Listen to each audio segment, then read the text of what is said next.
OIMORE kendero kamano maduonga mara yudo thuolo machielo matudi koda Ramogi TV weche manyien masade kotieno mago weche manyien mag OIMORE kabende kawuono kaka watime gangeso kangeso en chenro mano mar mine wacho wato kod mine mantiere lony kata sectors mopogore opogore odhiambo makawuono tieno makawuono bange kanyo wabo yudo thuolo mara bedo koda jalony kawuono tieno makawuono bange kanyo wabo yudo thuolo mara bedo koda jalony maro makawuono mano kanyo Ivona Ogola mabende en kanyo jalony e weche mag telo kobo tudre kode ka entiere e studio marwa mano makisumo ahinya wang'iyo ting marowere e weche mag telo mano mapacho kaka bende kaka ong'ere ni rowere kalo e weche mopogore opogore pacho kaendie e weche moko kuom weche mabende gikale gin onge mano mar tije weche mag arita mabende onjaure pacho kae kanyakla koda ging'iyo ni to dongruok margi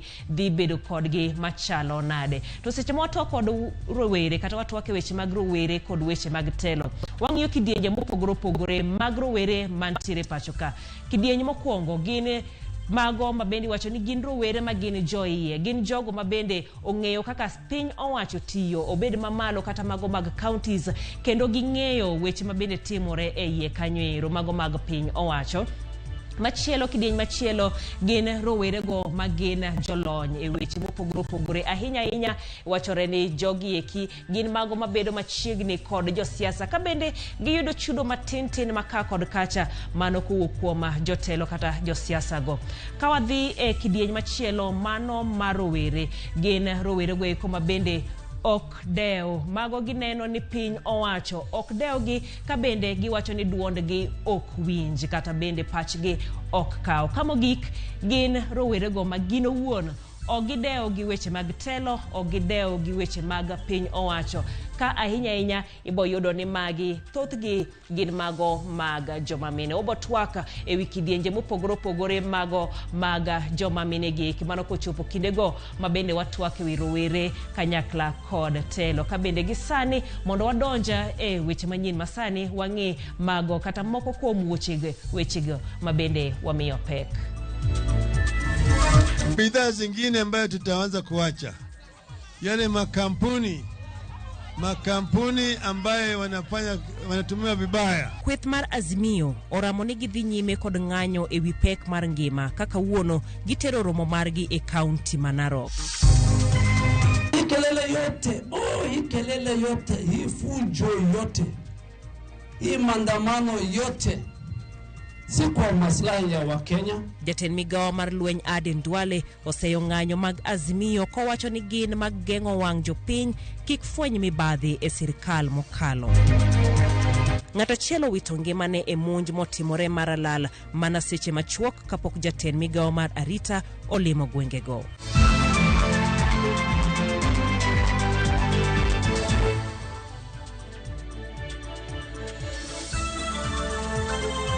Machiegni kendo nyinga jailieta jaloko marwa en Elizabeth Otieno parmana inyalo luwo wechegi mano kokalo mbui marwa Ramogi TV kanyakla kod Facebook mano kanyoero mbui mara YouTube kanyakla kod Facebook Ramogi TV ka ote magi bende chwalo e namba wa mar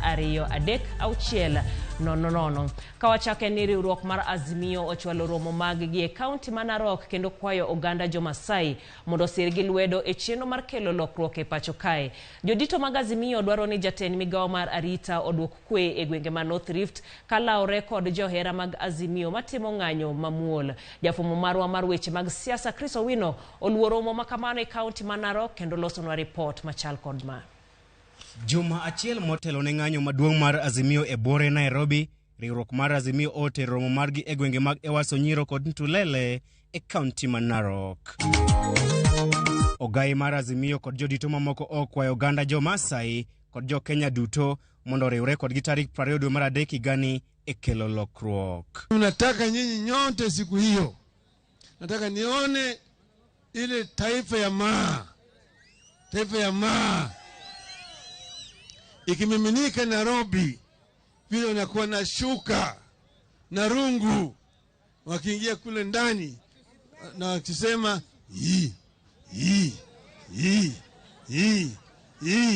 Lakini ng'ombe ya Masai ilienda na Chebukati. Wangapi anasema tufuate ng'ombe yetu mpaka irudi jameni? Tarehe 20 wananchi wa Kenya tutumie mamlaka yetu kuambia serikali bandia kama haitangatuka tuwasaidie kwenda nyumbani sisi wenyewe. Raila bende osingo mar biro yango mwandu mag kembe ma owacho ni siro lwedo piny owacho mar Kenya Kwanza kendo kwayo jopiny mondo kun mwandu makamago. Bidhaa zingine ambayo tutaanza kuacha yale makampuni ambaye wanatumia vibaya. Na Wamasai wote wamesema wataandamana kabisa. Ama namna gani? Mpaka Raila awe nani? Mpaka Raila awe nini?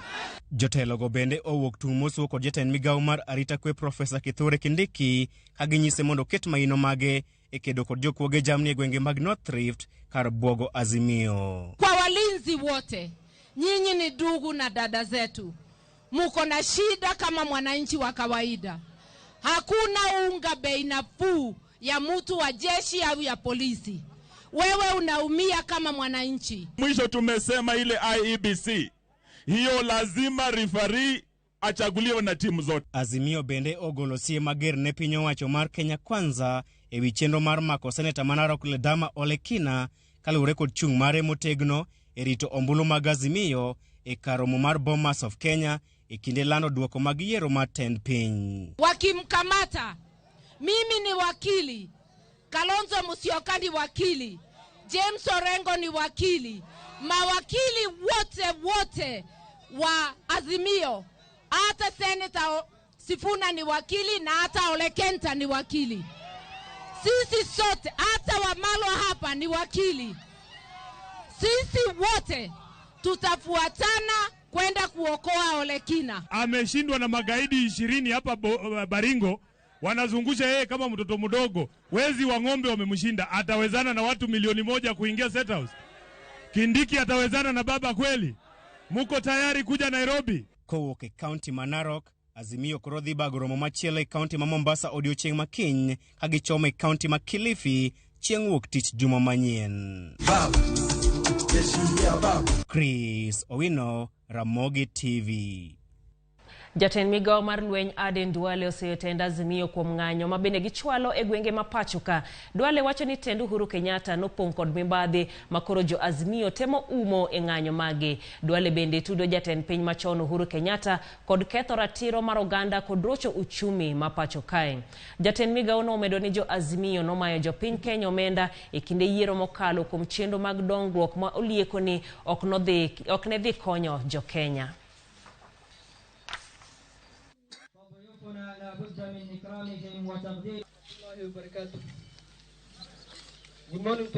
wala si ya binadamu. Shukri Abdi Hassan. Na pesa ilichukuliwa siku ya kura. So hii kelele yote, hii fujo yote, hii maandamano yote si kwa maslahi ya Wakenya.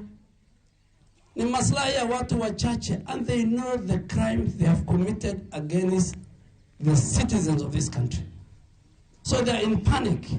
Tumbo yao iko na joto sana.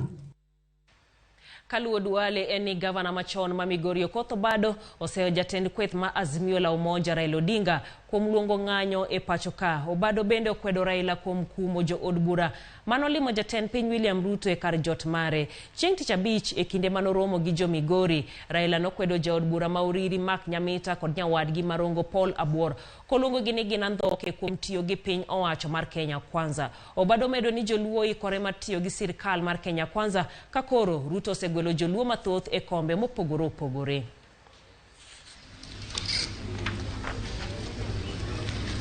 Wajumbe wa manyocho dhi State House romo gi president, waungo gi lwedo kendo wadwa ni ng'eny gi odhi gidhi gi te mondo gidhi gidwar ne jo piny maendeleo gikel ne jo piny, o gidhi ni gidwaro mar giwegi. Wang'eyo joma kodhi to dwaro mna megi giwegi vijendewa wang' ni king'ato wuondwa ni ji dhi timo maandamano. Joma luongo maandamano go dwaro mna igi kendgi, gilokore jodonga ich, gidwaro mna igi kendgi mondo uluonggie. To kumiluonge jino Ruto tang' sawa ok dhi ni tho luongi nikech noneno gi wang'e. Ndalo moko nuriwo kono machiegni to kusedhi to udonjo e jikon, udonjo ubuko ketho odno, muketho mogore piny. Duol makedo gi mibadhi EACC oyudo loch e bura mabende ne gimako ne mane en jatij jatend piny machon Alexander Sitienei kod kamishona machon mar lope Wilson Gashanja. Doho mayalo buche mag aluora Nakuru nochiko ni achije ariyogo nyaka duok lowo maheo eka 2 ne piny owacho. Lobno ne oket tenge ne kambi mar maua mar Pyrethrum mabende tiyo godo e loso yedhe mag nego kute mane higa 1998. Jang'ad bura Anthony Ombia olero ni Sitienei ok noluwo chik kane okawo lobno manengo ne dirom siling milion 150.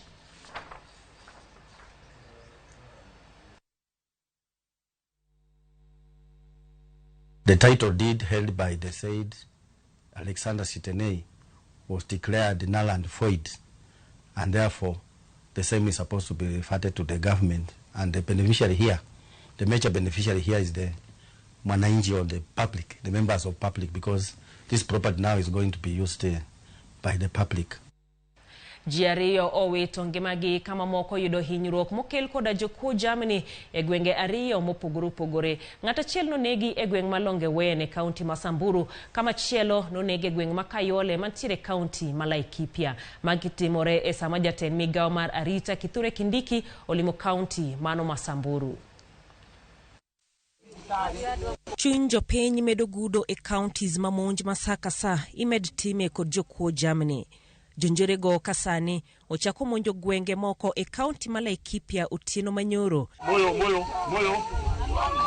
Kane gimonjo gweng makayole maidore gi Viga kuma ginege ng'ata chiel ka gigoe lisasi kendo lala gi jamni. Tulisikia kondo inatoka, ndio Benada akatoka nje. Kutoka nje, kumbe mikora walikuwa hapo nje. Kutoka hivi wakampiga risasi. Mimi sikujua kama kuna kitu imegonga. NT moweyo jodak gi buoko kod luoro modhuro. Sasa sisi tutaenda wapi? Tuambieni. Mtuambie baada ya hii. Tutafunga virago tuelekee Nyandarua ama mimi nirudi Ukambani. Jotelo ma kaunti ma Laikipia oseyo monjgo ka gipenjo gimomiyo monj makamano nyalo timore kata bed ni noketa genga mar wuoth e gwenge mopogore e kaunti no ma Laikipia. Mpaka wakati wa leo tumepoteza uhai na si moja, si mbili, hata si tatu. Na haya mambo yote inafanyika sisi tukisema ya kwamba bado serikali itaangalia. Apisa magarita kwe medo temo apedha ne jonjorego manolal gidiek maromo 120. E kaunti malibamba Masamburu, ng'ato achiel nogo gi lisasi e yo ma ok ong'ere e gweng malonge 1.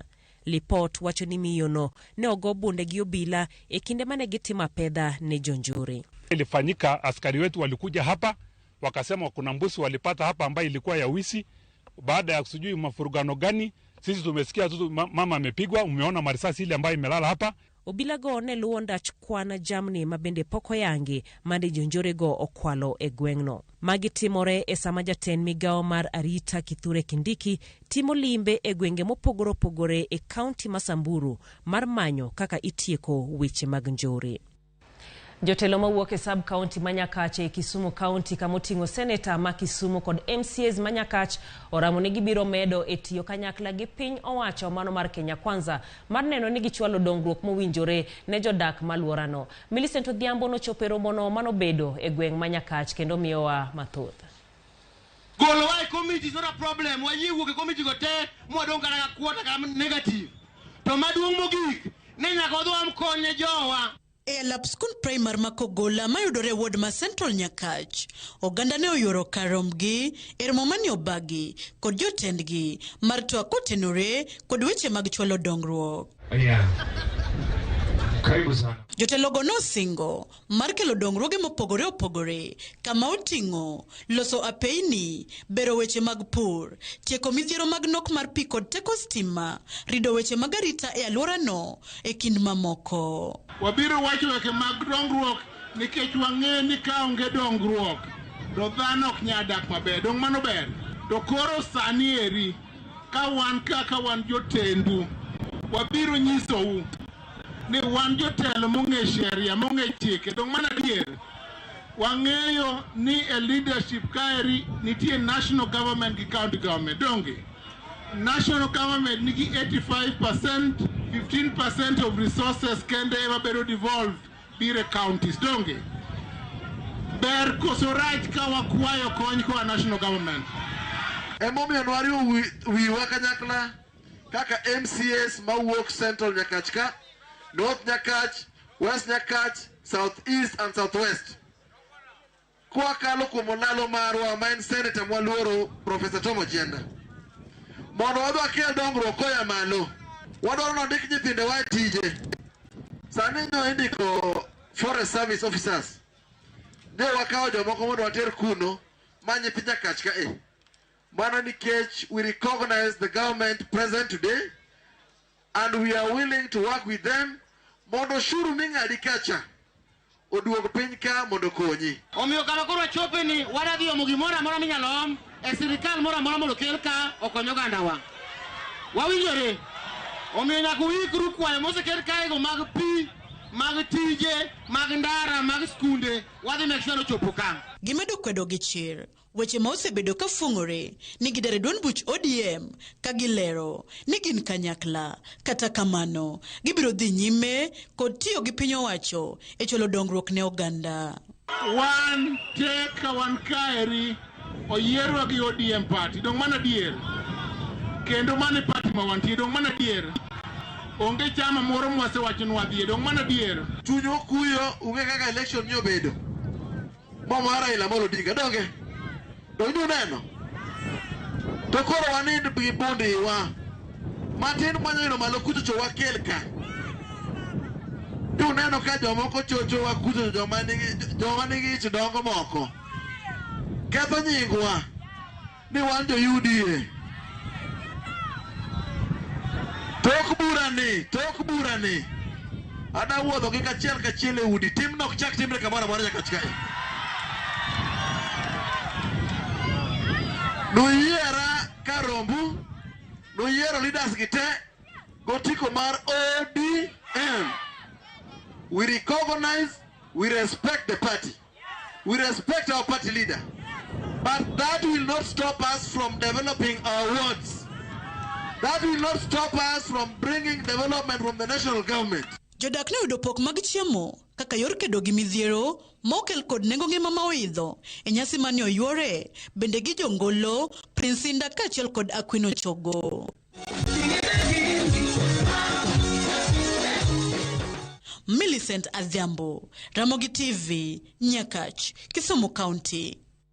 Erokamano ahinya Millicent Adhiambo kuom report mano mowuok Nyakach. Pod weche mag siasa mabende medo go tach kaluwore to yawa oti kod piny owacho koso giti kendege. Iwacho ni ayie gi seyo mar Azimio kuom chenro mar sirkal dwaro mondo lok weche mag usuru. Iwacho ni kaluwore kod pek mar ngima. Gavana machon ma Migori en owinjo maber George Ramogi kawuok Malongo iwacho ni neno maler mano kanyero chenro mar Ramogi TV ka bende Grace Akinyi kantiere Kabondo iwacho ni Ramogi TV donje yo makare kendo iyudo weche manyien e yono ero maber kabisa. Wadhie yueyo wa mokwongo to kapok wadhie wantiere koda wendo wa mantiere mano kanyere county ma Kisumu Yvonne Ogola ma bende wadhi twak godo bang' kinde machuok chenro no mano mar mene wacho. OIMORE Yvonne idhi nade Kisumu kono?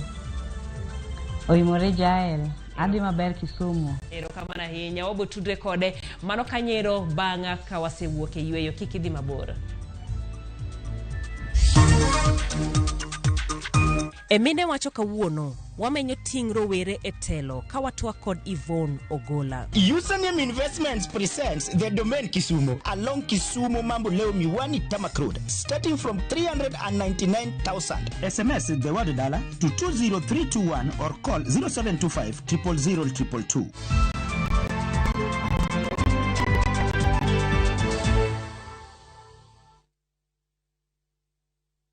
Ukidai kitu affordable, make Chagua smarter.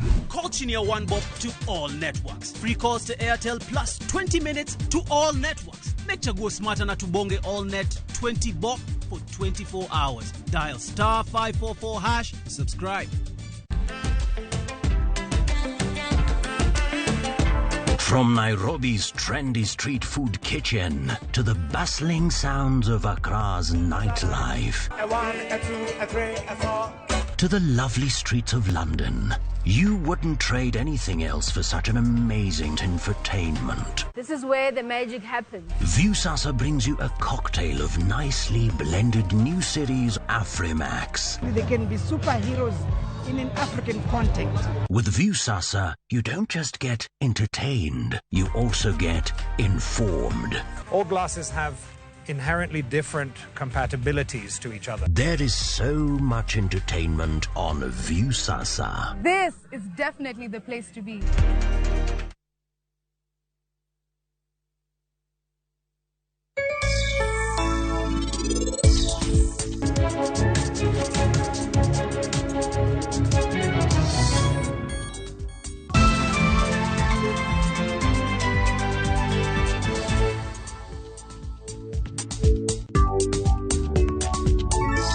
In Maber kod mattress mar Johari 5x6 Addix Thermos 1.8 liters Recon Cushion siling 490.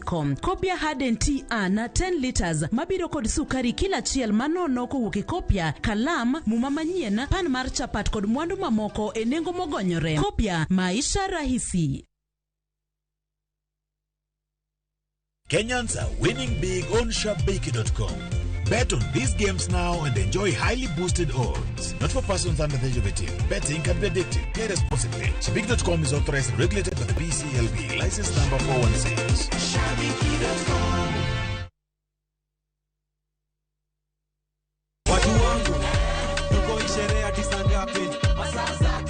Another super sato mawarro mekae ni cheno milongonifu mdagmor Ramogi TV.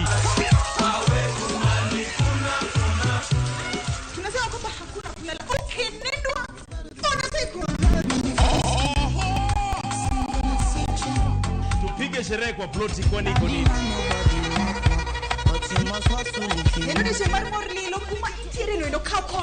Kalma sana Kama vitu nanirea. Nongani Ramogi nyarnyakati.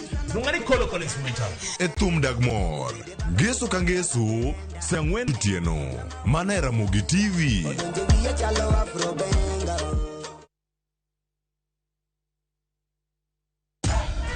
Unlike other insecticides which are imported, Bolt is primarily manufactured with locally grown pyrethrum, which means that local farmers benefit and our economy grows. Buy Kenya, build Kenya. Ukidai kitu affordable, make chagua smarter. Call chini ya 1 bob to all networks. Free calls to Airtel plus 20 minutes to all networks. Make chagua smarter na tubonge all net 20 bob for 24 hours. Dial *544#, subscribe.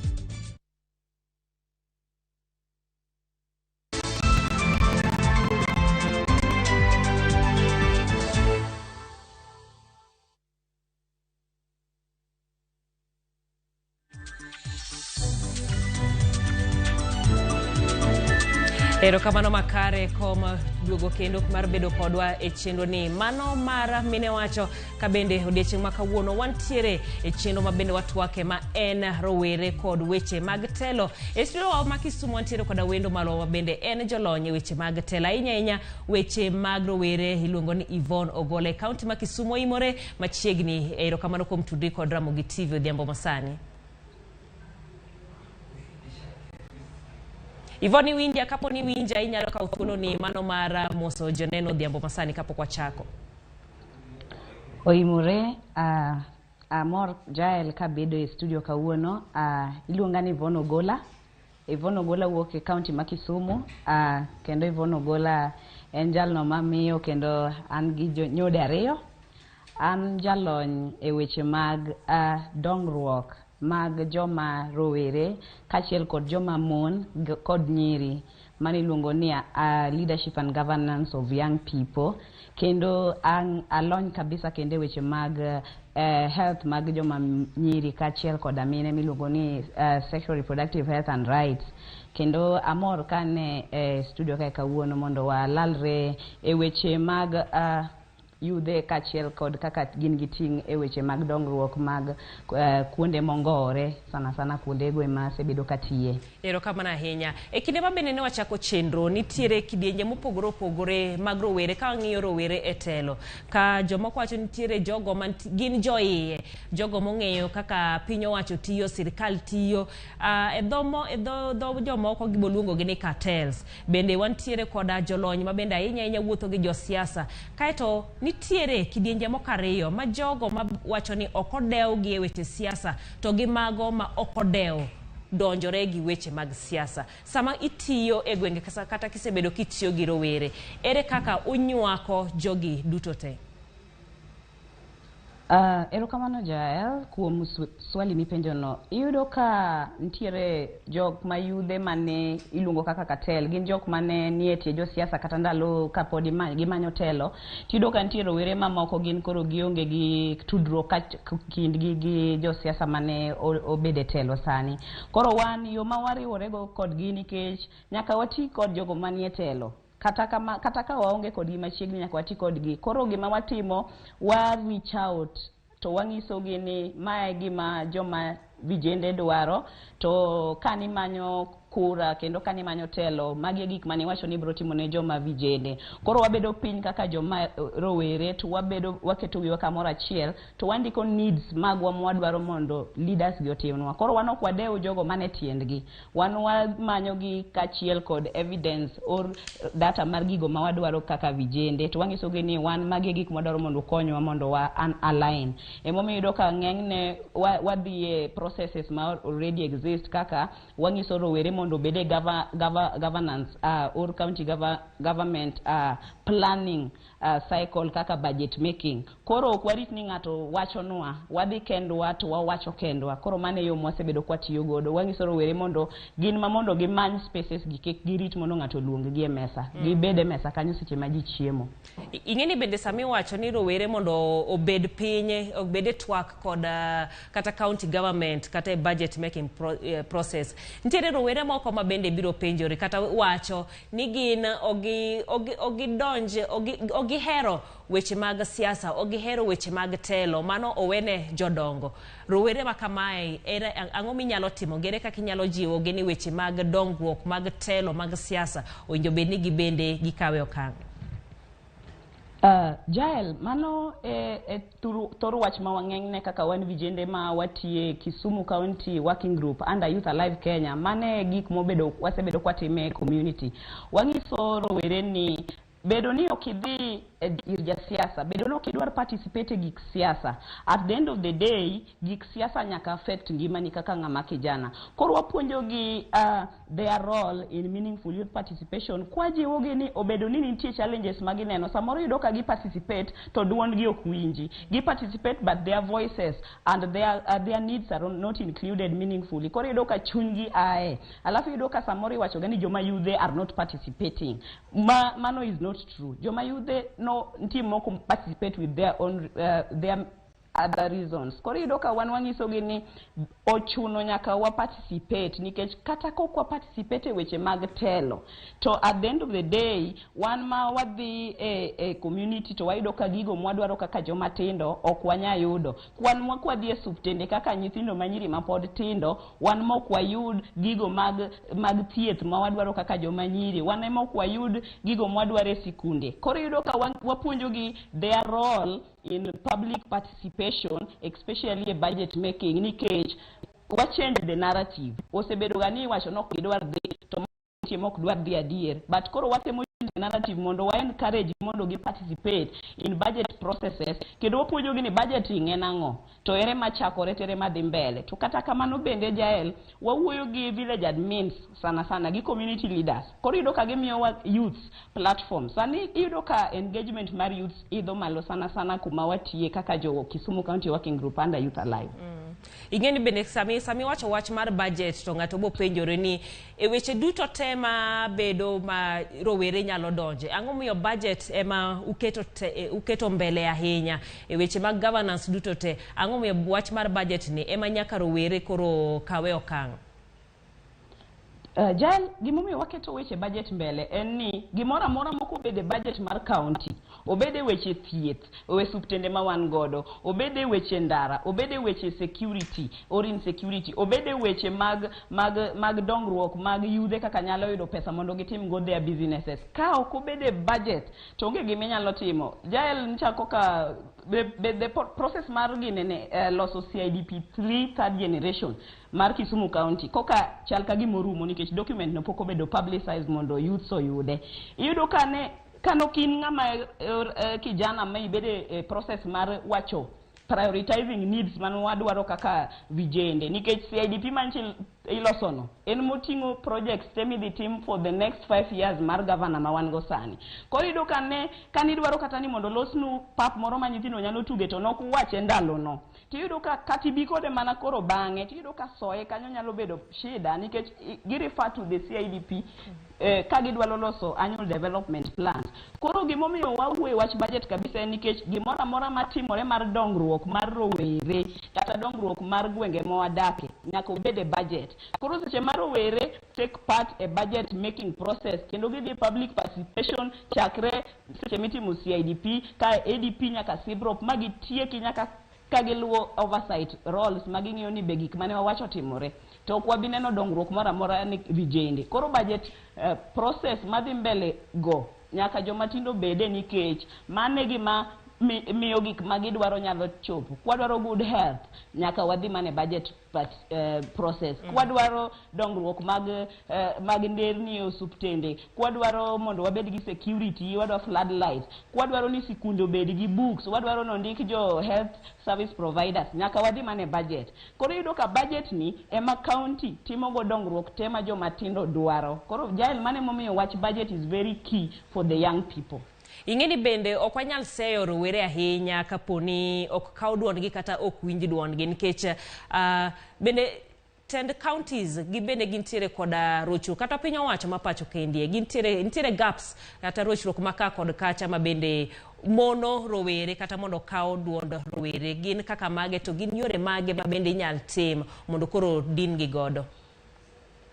Jael, gaps mantiere e weche ma youth temo involve themselves e budget process gin kaka magi. Iyudo ka seche molandi ni nitie public participation to jo youth odhi e hall kacha. Iyudo ka by sang'wen kokikelo ne youth document ni idwaro ni gisome sano magi synthesize sano magi prioritize gigo magi tiek sano. Koro iyudo ni by saboro budget process public participation oserumo ji madho soda jedhe.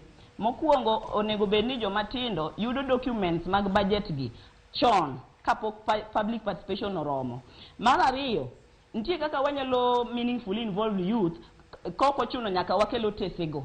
Ginyalo bedo gi document no prior nikech sani jomatindo ni simbe gi ne social media. Iyudo ka next weekend public participation to youth nigi time sibrop ma obodhi next time. Iyudo ka gin gi document no. Ging'eni e ward ma wuoke ama village ma wuoke magi projects mwadhi wuoye. Koro gichako ikore chon. Another thing onego watim training ne jomatindo on the budget process. Ging'eni budget ni en ang'o? Tere ma wachako go tere mwadhiye. Tang'o ma wanyalo timo ka gima wawache public participation kacha. Jal seche moko iyudo ka jomatindo bet piny gi jomadongo magi wach pach gini wan to wan kaka nyiri wadwaro reproductive health commodities e suptal. Tiyudo ka kidhi ng'iyo gik mobedo prioritize sema koro dhi king'iyo niere projects momi funding tiyudo ka gik mane rowere wacho onge nikech ka gisedhi e public participation mar village level ok gidhi mbele, ok gitim follow up. Koro gima nyaka rowere tim the moment muchako budget process muwacho projects mudwaro nyaka utim gimiluongo ni follow up. Tung'iyo ni jatendu cha ung'ise ni jatelo wan nitie gima ncha wawacho ma make sure ni gimidhi bedo table for approval cha sama kori wacho ni mondo gitim follow up ni itime gi kanye kaponi public participation kuom ranyisi otim kosa ohol ng'ama koro gidwaro ni mondo gilu mondo ging'iane to gima ne giwacho cha koro ema koro tim gitime kanye koso ir ng'ageni. Jael, ng'enyne wang'iso ga rowere ni onego wachak gi the lowest leadership levels kaka village admins. Rowere onego bedo siepe village admins nikech mache ng'ama represent governor village level.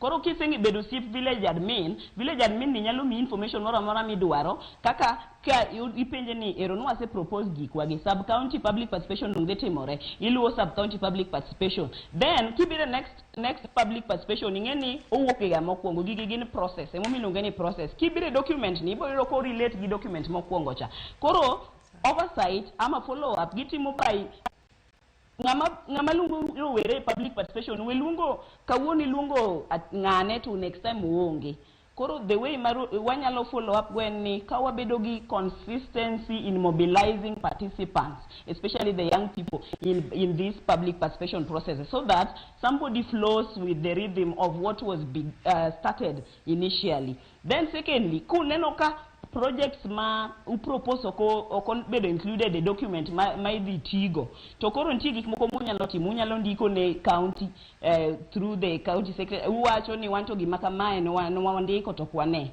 wanyalo petition seche moko yudo ka nyaka gik manokwa wacho iyudo kotim iyudo kokel chiro kata stall moket ng'ama dwa tiye onge chiro go koro yudo ka dhok ywe sana e gwenge mongore ka koro mane miri wacho ni wanto gima kamani no kwadwa petition follow up timore another way ni udhi jatelo mano yiero jotelo go ni e gwenge ma wantie ngiso gi ni ng'ino wa document wa gik mane wawacho gi make sure jatelo ni magie obedo e document ma final midi tigo.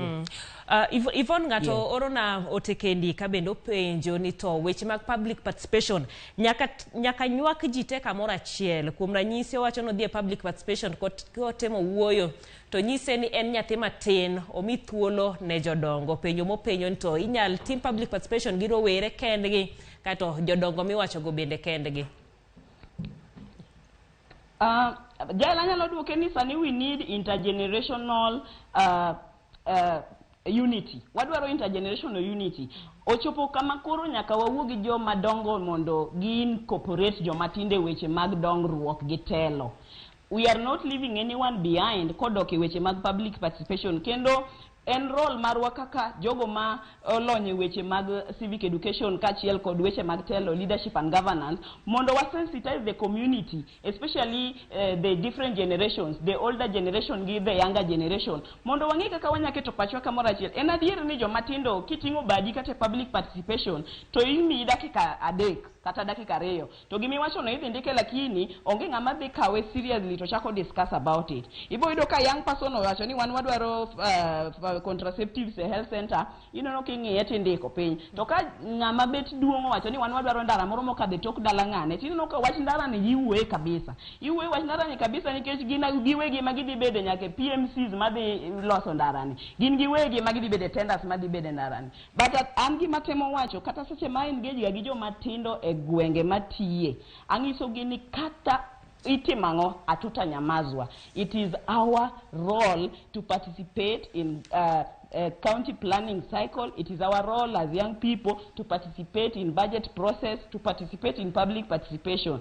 And our chogani ka ionge mesa kanyo ka okichiem tafadhali bedi kate menu ami bigi kombi koko ket mesa kombi e mesa kanyo. It is the time ma wanjo matindo nyako wariure to wabedi gi one voice to wawach ni our voices must be heard. We must participate in the governance and leadership processes, especially the decision-making processes. Koro we don't have any other choice, Jael. Erokamana ahinya. Aneno ka bende sawa dhi ka gima rumo e wach ma bende walose e weche mag rowere kod telo. Ka waweyo weche mag budget mana mapiyo piyo, gin weche mag kendo kata okenge mag kendo ma rowere nyalo kawo ahinya e telo mag kor gwenge. Ahinya kendo gima nyalo wacho an kaka joma rowere onego wajiw rowere ma nigi lapdog indong ne telo. Sani yudo ka counties magwa koka settle koro yudo ka ntie opportunities minyalo mi joma rowere mondo wayud joma represent rowere e decision making tables. Wabed jogo ma jiwo rowere mondo oyud kama ginyalo represent go rowere ma ok nyal chopo kuonde ma ikawe decisions mag government. Then another thing, onego wariwre gi civil society organizations ma be osebedo ka konyowa sana kaka rowere. Yudo ka mondi winj ka sauti kijana winjore sana e weche mag leadership and governance, mano ntiere civil society organization momako lwete. Kata an mondo miyo chop kuma nyalo wuoyo weche gi. Yudo ka Youth Alive oketa a series of capacity building mondo omiya chop kuma nyalo puonjo jomoko ni mae kaka onego beni watimo. timo. Kora feel ni a lot of capacity building ma onego timne joma rowere and their role in meaningful or democratic governance. Onego puonjgi ni gin kaka jopiny, ere kaka gimbe gin gi teko mana kaka constitution wacho ni sovereignty belongs to us. Wajiw joma tindo madwa bede telo. Kineno ka ng'ato timo gimoro maber nyalo konyo oganda, kik uthire, kik wathir jogo manyalo konyo oganda. Mar ariyo, wan kaka rowere gima wanyalo timo, wanyalo keto jog mwayiero wa keep gi in track. Kwaneno ka gimoro ok timre maber e gwenge ma wantie, wa petition but with facts and evidence. Kik wabede beda joma pingo joma oyier. Wipingo in gi facts kendo idhi okipinge kigo koko ingise ni jatelo. Let us have a dialogue for the growth of this community.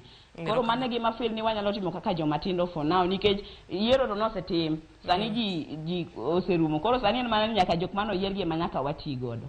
Ero kamana hinya aparo ni weche mabendi tieko godogo ema ditieko nwatwa kwa ma odhiambo masane kawang'iyo kanyero ting marowere ahinya mano e weche mag telo e wantiere kwa Yvonne Ogola mabende en jalonye weche mag telo, weche mag rowere, weche mag dongruok e otudre kodwa kowuok e studio marwa ma Kisumu. Ero kamana hinya Yvonne kombedo kodwa odhiambo masane mane chino mara mine wacho kabende gesani wakaw mana yueyo machuok waduogo kawayudo weche mamoko mabende wadhi godo nyime.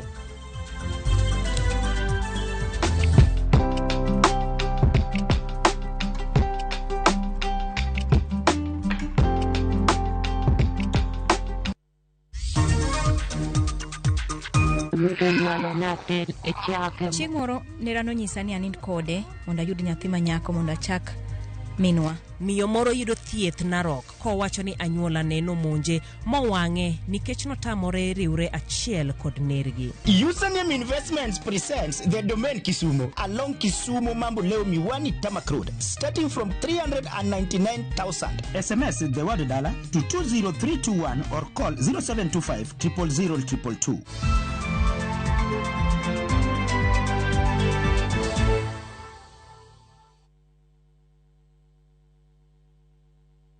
Weche manyien muoch pile ka pile kumora mora kendo samora mora. Anyalo rito mondo anene kata asome kata anyalo bedo e kind joma kele gi simba mar smartphone, Citizen Digital en reporter mar jopiny. Seche mantie wach motuch maparo ni nyalo moro oganda amako tipo kendo akete mbui kaeto arito. Ok en kayiem. Ka oyier report mara, abiro yudo siling 1,000 kendo sigana mandiko ibiro ketie kidieny mar Wananchi Reporting e Citizen Digital App. Kik ibed mana janeno mar wach matuch. Bede kin joma kuongo lande. Download the Citizen Digital App mondo iketi sigana mindiko e Wananchi Reporting kawuono. Citizen Digital App en namba achiel e keyo weche manyien.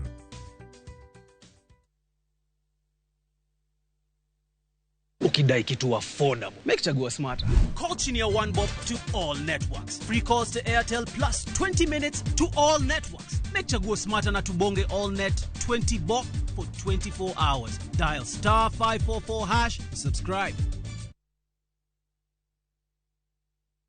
Kaende na shabiki.com. Jijenge na shilingi 1,500 guaranteed kila wiki kwa kucheza Kaende Jackpot. Shiriki kwa kutumia 50 bob pekee na ujipe nafasi ya kushinda 500k kwa kupredict 13 games on shabiki.com. Cheza na autopick kwa kutuma neno KJP kwa 29063. Hata kusipokuwa na mshindi wa all the 13 games, yule atakayepata wa juu zaidi anapewa the 500k kila wiki. Guaranteed. Cheza sasa. Not for persons under the age of 18. BCLB number 416.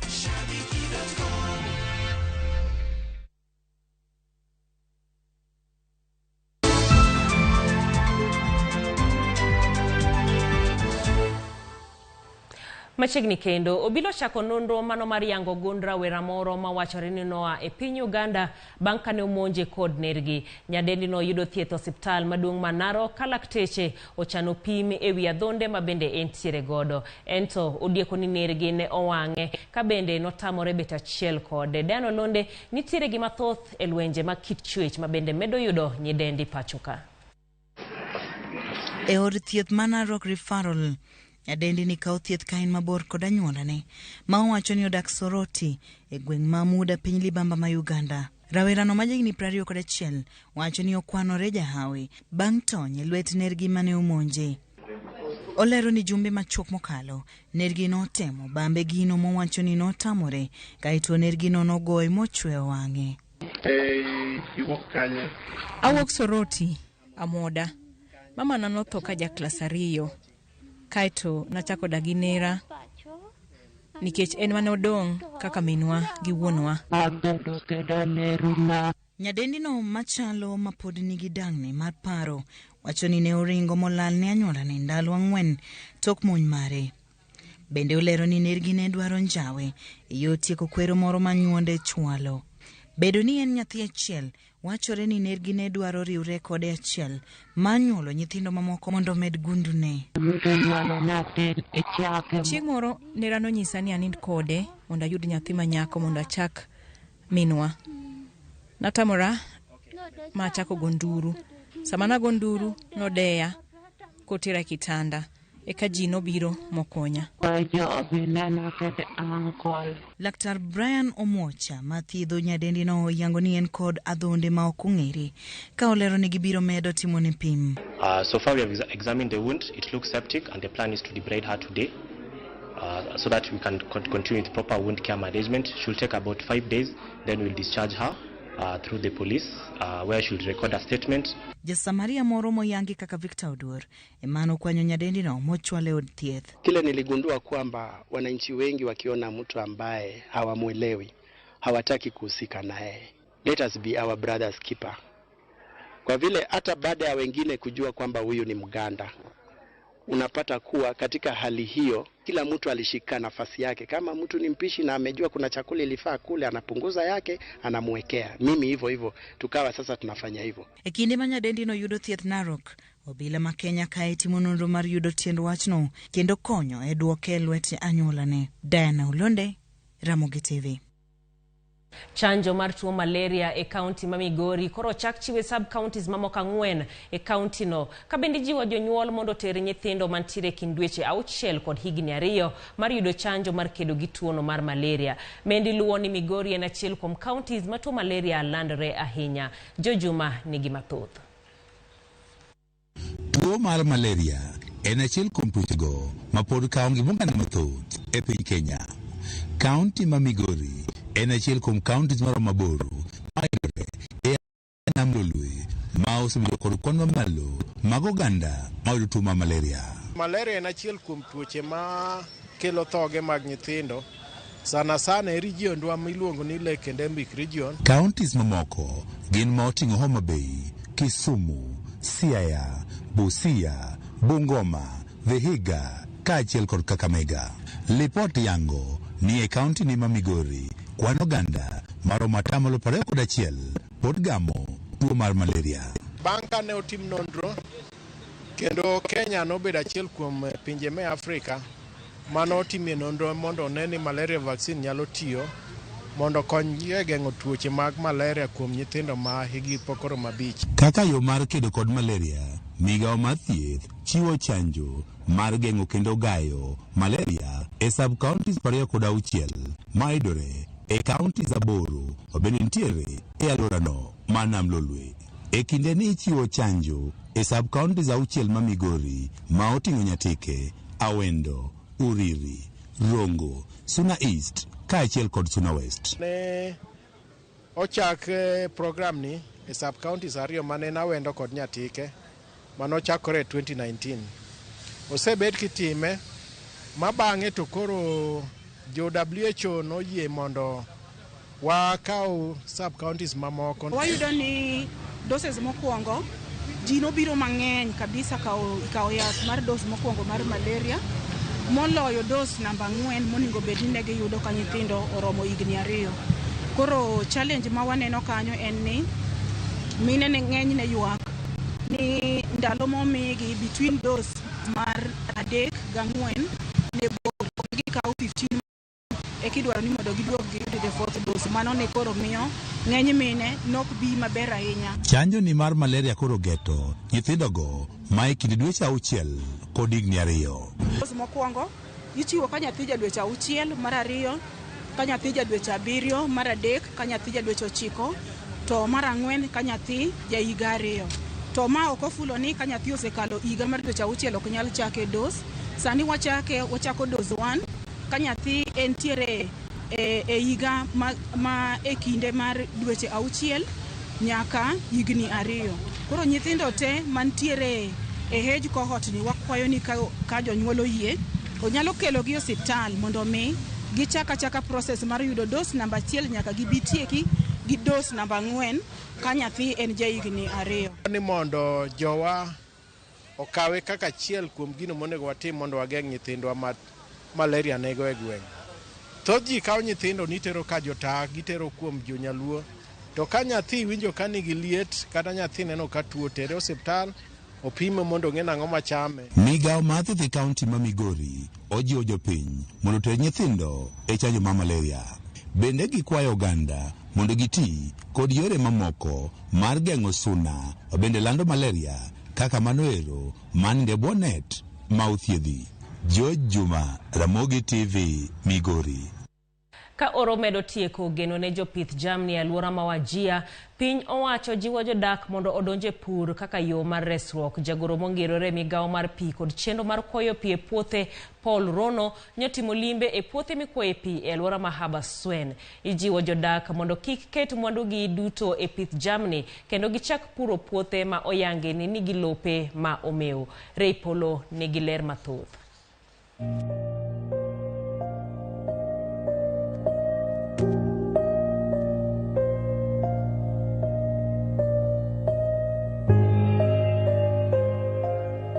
Oro makech mosenano chakre dwe mar 10 higa mokalo osejuolo midhiero mathoth ne jodak ma Wajia kod counties mamoko.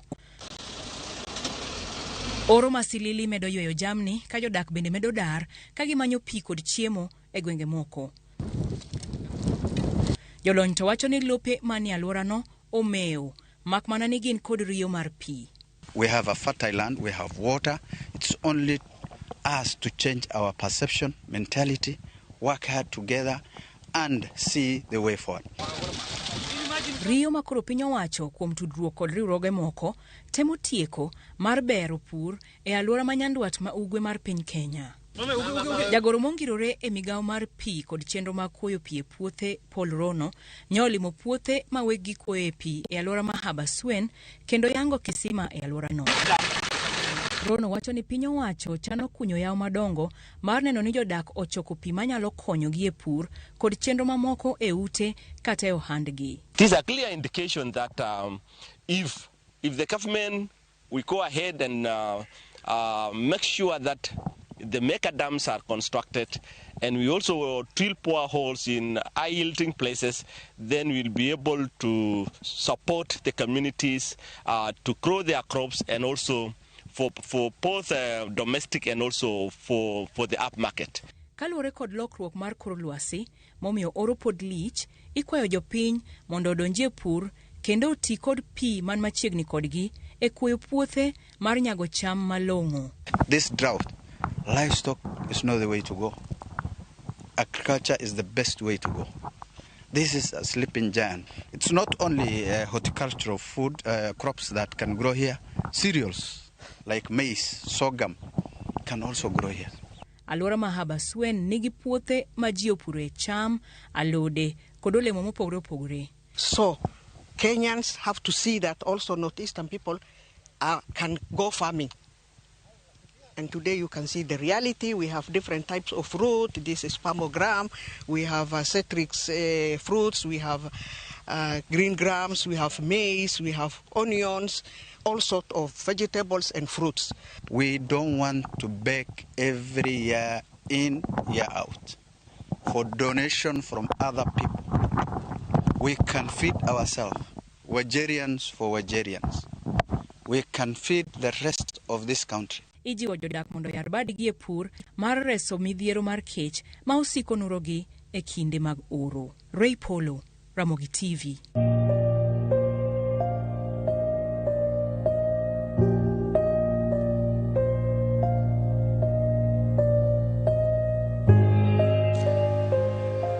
Kawuoke weche mag oro en riwruok mar jo scout ma pacho ka kawuono dhialo odiechieng jo scout e boma ma Nairobi. Nyasi no ma oyor gi jotelo mopogore mawuok pacho ka kod pinje ma oko ng'iyo mar chiwo lony manyasani ahinya to mabiro konyo rowere e higni mabiro. Nyasi no mar ndalo adek ibage kar romo mar Rowoland National Camp kama ibiro chiw puonj e wi yore mag ywayo teko chieng' e kind mamoko.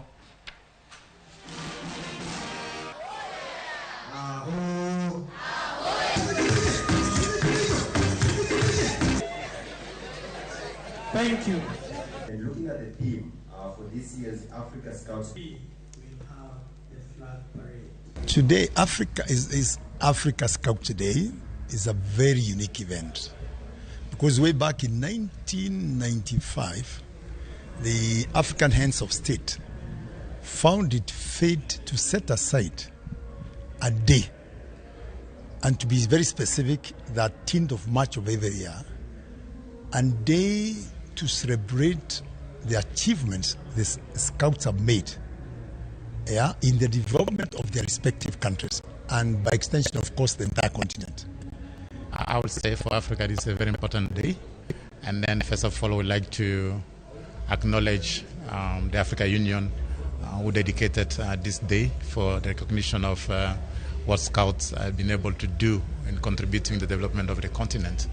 And for us also, it's a day that we are acknowledging all our partners who have been supporting Scouts. And in this case, I think we need to recognize the Kenyan government, which through the Ministry of Education have been supporting Kenya Scout Association. Jodongo mamine kaunti mabusia koro dwaro mondo piny owacho mamalo chiwnegi omenda dwe ka dwe ka giwacho ni kata obedo ni gisetiyo matek e kedo gi moko kuom midhiero ma jogweng' kale piny owacho pok osiro tijegi. Kane giloso kuonde chung' od bura ma Nambale kod Teso North County mabusia gikwayo piny owacho mondo omigi sir kaluwore ni gin gi ng'ikruok mathoth e kinde magitemo keto arita makare e gwenge. Kane otelnegi kod Beatrice Awuor ma en achiel kuom jodongo mawuok Nambale giwacho ni gibiro goyo kamano kata komigi mana 2,000 dwe ka dwe magi wacho ni gitiyo godo e nyiew gik masiro tijegi e gwenge. Wako na ideas nzito. Kule bungeni kuna mswada ambao unaendelea wa hawa village elders, wanafanya kazi nzito sana. Hata wengine ambao unipigia simu usiku actually wanafanya kazi kama ya governor. Tunaposema hivi uniforms, tutambulike sisi pia kama village elders. Tutaonekanaje tukiwa viongozi kama village elders? Hatuna uniform wala boots za kutembelea kule kwa mashamba. Communication pia hawana masimu. Sisi tunafanya kazi ya kujitolea. Tunaondoka masaa yanayotakikana na yasiyotakikana, lakini kwa kurudisha mkono hakuna lolote ambalo serikali ya Kenya. Achije adekomaki kaluwore koda mibadhi e chino mag tuke mag adhula pachoka. Username Investments presents the domain Kisumu along Kisumu Mambo Leo Miwani Tamak Road, starting from 399,000. SMS the word dollar to 20321 or call 0725 000 222.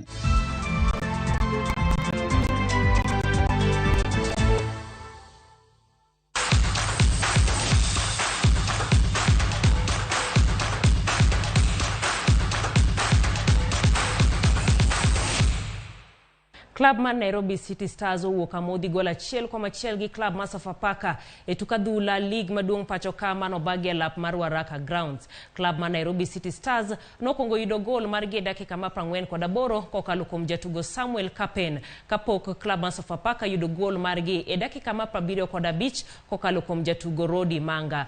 Bang' wuok amodhi, club mar Sofapaka koro mako thuolo mar 10 e chung' mar timbe ka City Stars nitiere e thuolo mar 16.